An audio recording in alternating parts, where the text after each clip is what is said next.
Assalamu alaikum. I am your biology teacher, Miss Aisha Abid from Army Public School and College, Carnival. Today, I welcome you all in our biology lesson for grade 9th. It is a project of APSEC's online support program. Today, our topic will be electron transport chain and energy budget. Objective: we will be able to understand electron transport chain and energy budget of cellular respiration. Success criteria: concepts must be clear about the topic discussed today. Today is day 5 of week 4. What exactly is electron transport chain? As we already learned in our previous lesson that cellular respiration consists of 3 main steps. First one is glycolysis, second one is Krebs cycle, and last and final step of this mechanism is cell electron transport chain. So final step, being this final step of cellular respiration, electron transport chain is giving us the net yield of ATP by utilizing NADH and FADH2. Transfer of electrons on an electron transport chain. That's where the name came from, electron transport chain, because in this step, the electrons from the NADH and FADH2 molecules, they are transported from one electron carrier to another and present in the form of chain on the inner wall of mitochondria.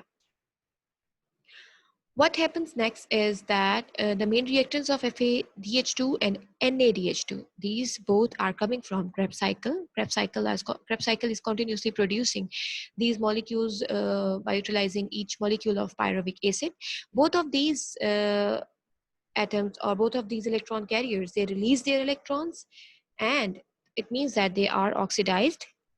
And hydrogen ions, obviously, these electrons are then taken up by a series of electron carriers present in mitochondria. The main products after the release of electrons are ATP and water. When electrons move through the series of electron carriers, they lose energy, obviously, which energy is used to synthesize ATP. And what is ATP? ATP is our energy currency. At the end, electrons and hydrogen ions combined with molecular oxygen to form water. In order to understand the basic concept of our cellular respiration, we have to get through this video so that our concept must be very clear. This bird, like all living animals, has cells that carry out cellular respiration. During cellular respiration, organisms break down nutrients in order to produce energy in the form of ATP. Let's take a closer look to see how this happens. If we zoom in on one of this bird's cells, we can see the mitochondria, where the majority of the reactions involved in cellular respiration occur. Let's zoom in further on a single mitochondrium. Cellular respiration consists of 4 primary stages. These are glycolysis, the preparatory reaction, the citric acid cycle, and the electron transport chain. The first stage, glycolysis, occurs in the cytoplasm outside of the mitochondria. During glycolysis, enzymes break down glucose into 2 molecules of pyruvate. During this process, 2 ATP are produced, and NADH is released to be used in a later step of cellular respiration. Stage 2 is the preparatory reaction. During this stage, the pyruvates of glycolysis move into the mitochondria, where they are converted into acetyl-CoA. During this conversion process, more NADH is produced and carbon dioxide is released. In stage 3, the citric acid cycle, the remaining carbons from the initial glucose are oxidized, releasing carbon dioxide. NADH and FADH2 are also produced, in addition to 2 ATP molecules. Most ATP production occurs in stage 4, the electron transport chain, or ETC. In this stage, the NADH and FADH2 from the previous stages give up electrons to the chain. Energy is released and captured as the electrons move from a higher energy to a lower energy state using a series of proteins embedded in the membranes of the mitochondrion. Later, this energy will be used for the production of ATP, typically 32 to 34 per initial glucose. Oxygen is used by the ETC as a terminal electron acceptor. It then combines with hydrogen ions to produce water. If we add up all the ATP produced from just one glucose molecule, we can see that these reactions produce a total of 36 to 38 ATP.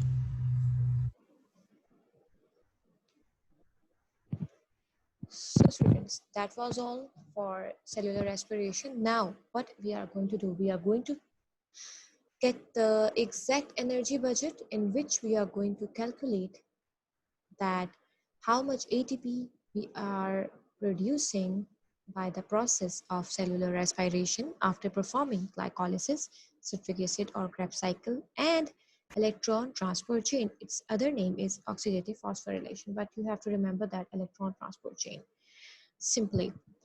So, as we all know, respiration is taking place in every living organism, whether it is bird, whether it is plant or animal, and in every cell of every living organism. Because every cell, every living cell is having mitochondria, and mitochondria is doing what? It is producing energy in the form of ATP, which we are going to use for our daily activities, for running, for making.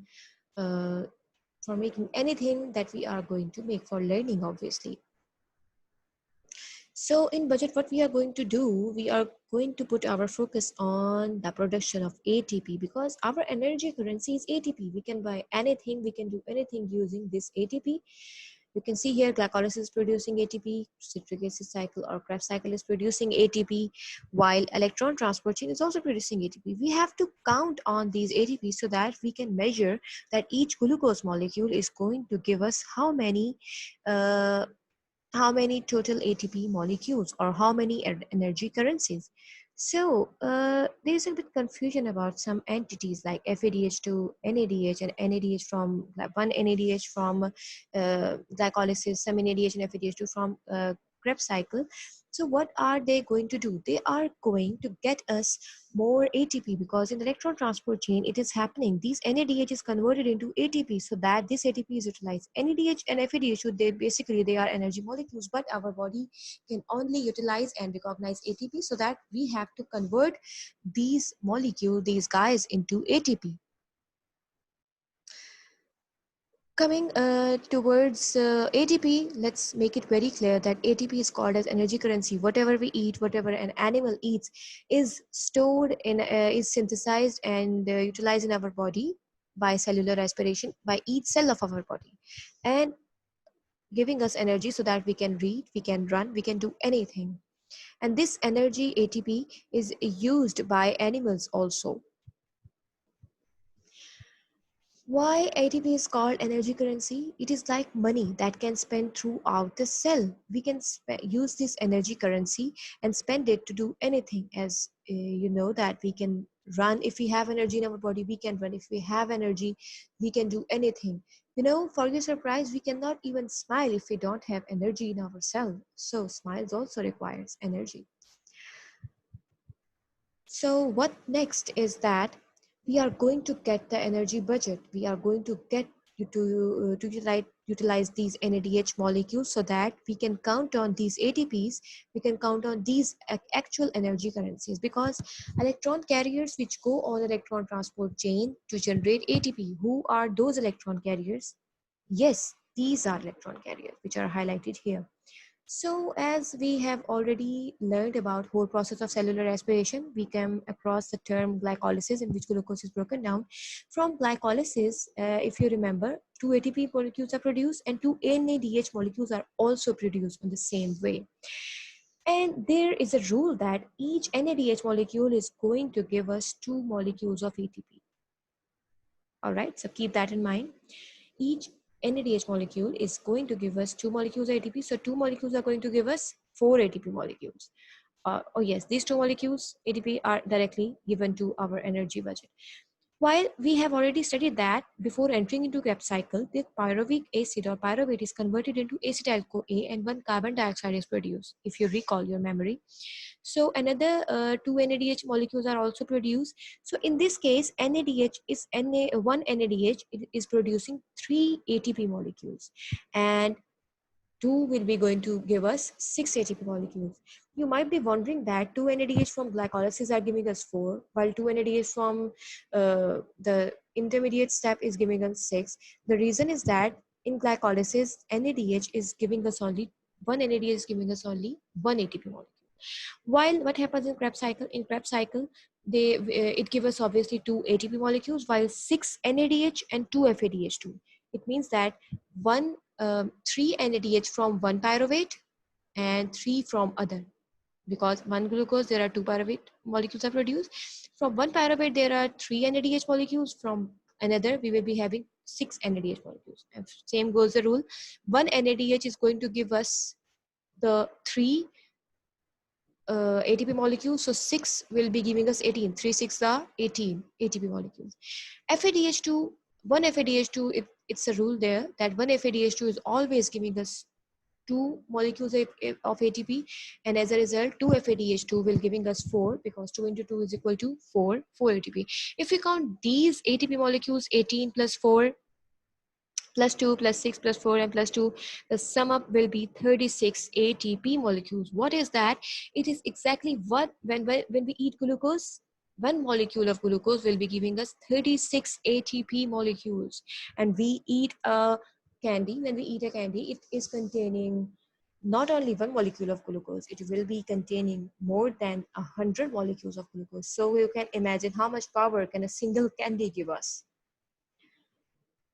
Now, let's have an idea about what are these FADH and NADH2 molecules. They are basically electron carriers, as we have already discussed, and these are coenzymes and electron carriers. They play a crucial role in cellular energy production, because in the previous step we come to know that only if we count on these ATP molecules which are coming from NADH and FADH2, count on this: 6 and 4, 10, 10 plus 18, 28, 28 plus 4, 32 molecules. They are simply 32 molecules of ATP out of 36 are coming from where they are coming from these NADH and FADH2. So you can imagine that how important they are in our cellular respiration.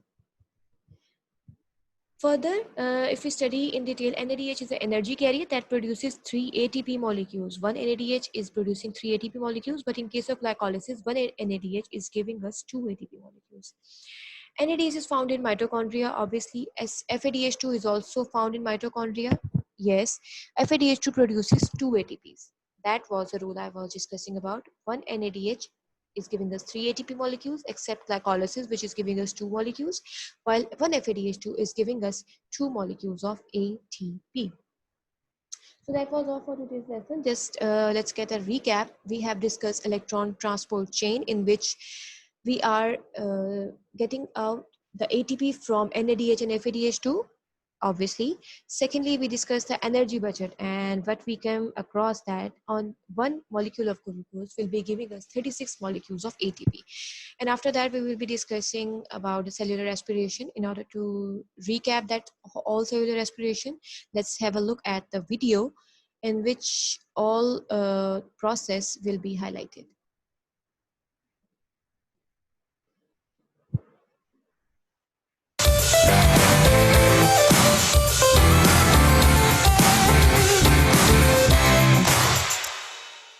The cell needs to be able to harvest energy from glucose to get the usable energy, ATP.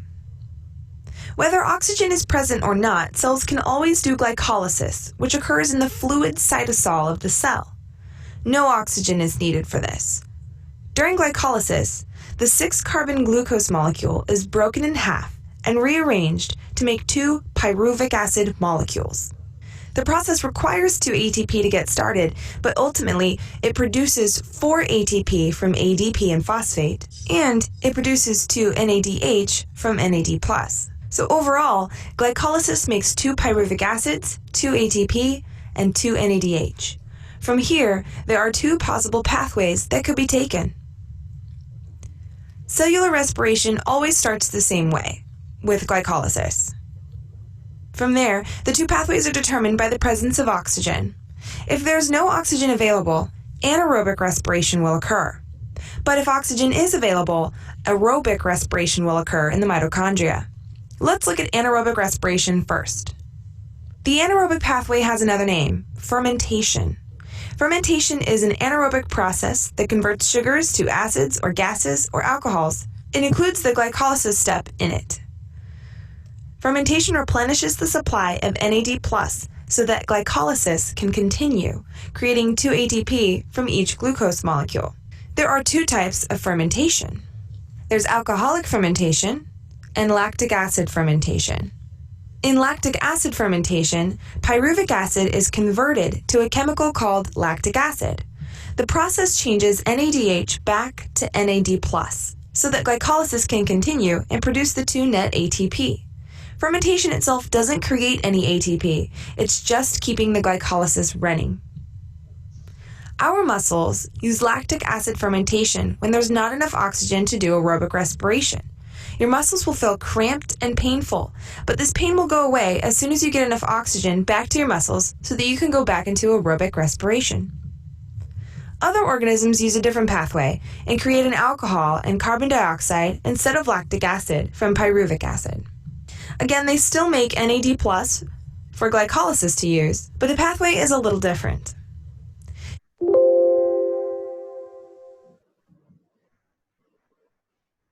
Yeast will undergo alcoholic fermentation, and we use it to our advantage when making bread or beer. The alcohol and bubbles in beer are made by the yeast through alcoholic fermentation.